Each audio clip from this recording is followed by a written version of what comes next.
सभी अच्छे और प्रसन्न होंगे। चलिए आज हम पढ़ते हैं पाठ 19 पत्र लेखन। करते हैं इस पाठ की शुरुआत। पत्र लेखन के द्वारा हम अपने परिवार वालों, मित्रों, संबंधियों तथा कार्यालय के अधिकारियों से अपने विचारों का आदान प्रदान कर सकते हैं। वर्तमान के प्रगतिशील युग में मानव ने इंटरनेट, ईमेल, टेलीफोन, फैक्स जैसे साधनों को निर्मित कर लिया है, परंतु आज भी आधिकारिक तौर पर हम ज्यादा से ज्यादा पत्रों का प्रयोग करते हैं। इससे लेखक और पाठक के बीच में आत्मीयता स्थापित होती है। अतः पत्र लेखन की कला आज भी महत्वपूर्ण है। ठीक है। पत्र लिखते समय निम्नलिखित बातों का ध्यान रखना आवश्यक है। पहला है, पत्र की भाषा सरल, स्पष्ट तथा प्रभावशाली होनी चाहिए। पत्र संक्षिप्त रूप में लिखा जाना चाहिए। पत्र में अपने विचारों और भावों आदि को कम से कम शब्दों में लिखना चाहिए। पत्र लिखने का उद्देश्य स्पष्ट होना चाहिए।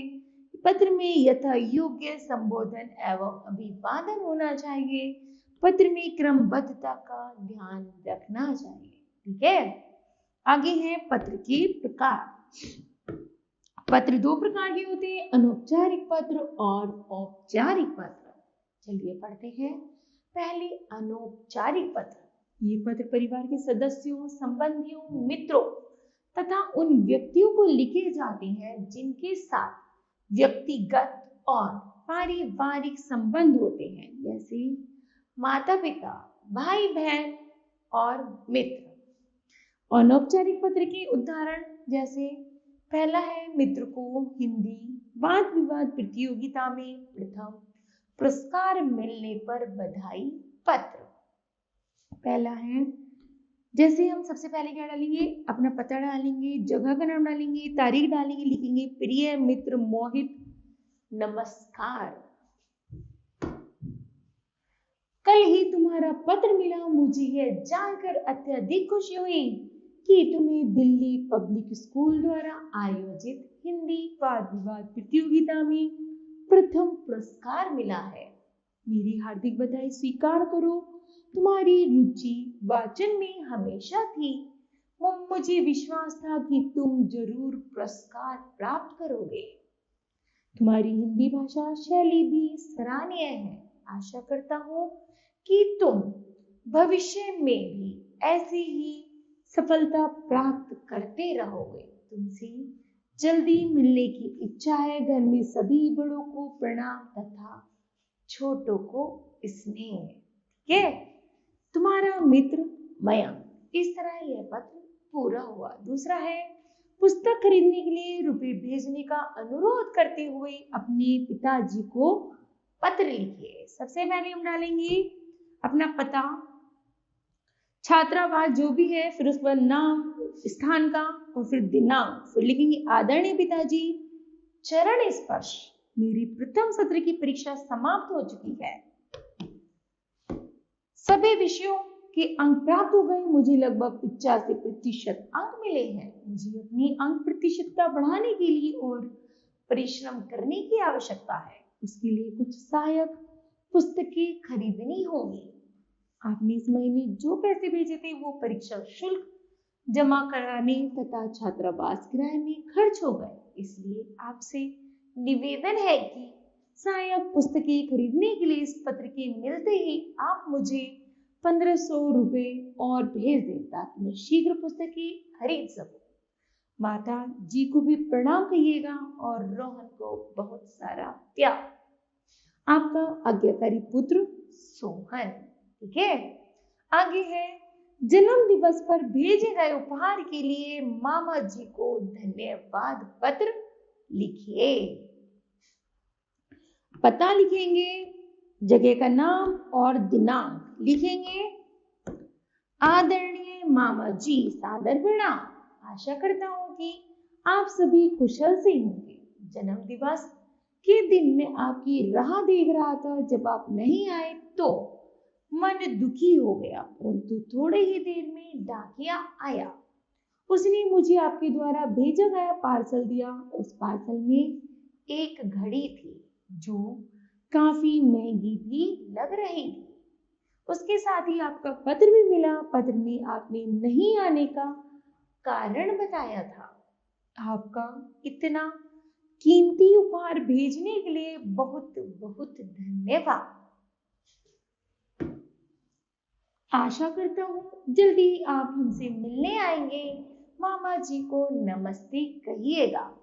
आपका प्यारा भांजा अनिल। ठीक है, आगे है, मित्र को दीपावली पर शुभकामनाएं देने के लिए पत्र लिखिए। तो पता लिखेंगे, जगह का नाम और लिखेंगे दिनांक। प्रिय रश्मि, दीपावली की बहुत बहुत शुभकामनाएं। यह दीपों का पर्व आप सबको सुख शांति समृद्धि और खुशहाली प्रदान करें। यह मेरी मंगल कामना है। सोनू को भी ढेर सारा प्यार। आशा है कि तुम यह त्योहार खूबसूरत तरीके से मनाओगी। तुम्हें पुनः मेरी तरफ से दीपावली की हार्दिक शुभकामनाएं। तुम्हारी सखी नीला। ठीक है, इस तरह ये अनौपचारिक पत्र पूरा हुआ। अब पढ़ते हैं औपचारिक पत्र। यह पत्र उन्हें लिखे जाते हैं जिनसे हमारा निजी संबंध नहीं होता। ये कई प्रकार के हो सकते हैं, जैसे प्रार्थना पत्र। प्रार्थना पत्र प्रधानाचार्य को आवेदन के लिए लिखे जाने वाले पत्र को हम प्रार्थना पत्र कहते हैं। आगे है कार्यालय पत्र। किसी सरकारी अधिकारी विभाग को लिखे जाने वाला पत्र कार्यालयी पत्र कहलाता है। आगे है व्यावसायिक पत्र। दुकानदार, प्रकाशक, व्यापारी, कंपनी आदि को लिखे गए पत्र ही व्यावसायिक पत्र कहलाते हैं। ठीक है, आगे है औपचारिक पत्र की उदाहरण। बड़े भाई के विवाह में शामिल होने हेतु 4 दिन के अवकाश के लिए अपने प्रधानाचार्य को प्रार्थना पत्र लिखिए। तो लिखेंगे, सेवा में प्रधानाचार्य महोदय, अपने स्कूल का नाम और अपना जगह का नाम लिखेंगे, शहर का नाम, विषय अवकाश हेतु पत्र। महोदय, सविनय निवेदन है कि मेरे बड़े भाई का शुभ विवाह 15 अप्रैल जो भी सन हो को होना निश्चित हुआ है। विवाह उत्सव में मेरा उपस्थित होना आवश्यक है। अतः मैं दिनांक जितनी भी तारीख है इतनी तारीख से जैसे आए 13 अप्रैल से 17 अप्रैल तक विद्यालय में उपस्थित नहीं हो सकूंगा। आपसे अनुरोध है कि मुझे इन 4 दिनों का अवकाश प्रदान करने की कृपा करें। धन्यवाद। आपका आज्ञाकारी शिष्य मयंक, कक्षा 7वीं C। ठीक है, आगे है फीस माफ करने आने के लिए प्रधानाचार्य को एक पत्र लिखिए। परीक्षा भवन, मध्य प्रदेश, तारीख, प्रधानाचार्य, अपने स्कूल का नाम, अपने शहर का नाम लिखेंगे, विषय फीस माफ करने के लिए प्रार्थना पत्र। महोदय, सविनय निवेदन यह है कि मैं आपके विद्यालय की कक्षा 7C का छात्र हूँ। मेरे पिताजी की आय 5000 रुपए प्रति माह है। हम 4 भाई बहन हैं। इतनी कम आय में हम सबकी पढ़ाई सुचारू रूप से नहीं चल पा रही है। आपसे प्रार्थना है कि आप मेरी फीस माफ करा दें जिससे मैं आगे बढ़ सकूं। मैं विद्यालय का एक मेधावी छात्र हूँ। पिछली परीक्षाओं में मेरे 80% अंक थे। यदि मेरी फीस माफ न हुई तो मेरे लिए आगे की पढ़ाई जारी रखना कठिन हो जाएगा। धन्यवाद सहित आपका आज्ञाकारी शिष्य अजय, कक्षा 7वीं से।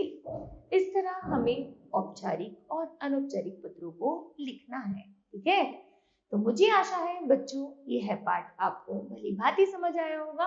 धन्यवाद।